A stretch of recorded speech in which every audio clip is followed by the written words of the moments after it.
الواحد الحي كذا المليك والملك المالك لا شريك. چین میں مسلمان بچوں کی قرآن کلاسز پر پابندی.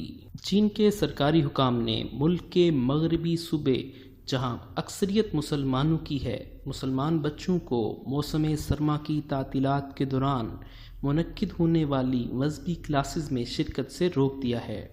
تفصیلات کے مطابق پابندی کا نوٹیفیکیشن محکمہ تعلیم بیورو کی جانب سے آن لائن پوسٹ کیا گیا، جو کہ حکام کی جانب سے مذہبی آزادی کی کھلی خلاف ورزی ہے.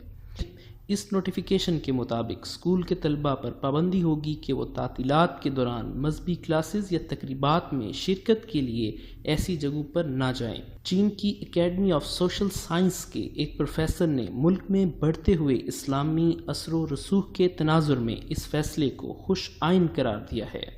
چین کا قانون رسمی طور پر مذہبی آزادی کی اجازت دیتا ہے، لیکن تعلیم کے متعلق قوانین یہ کہتے ہیں کہ مذہب ریاستی تعلیم کو روکنے یا بچوں کو کمیونزم کے بجائے مذہب پر یقین کرنے کے لیے استعمال نہیں کیا جا سکتا.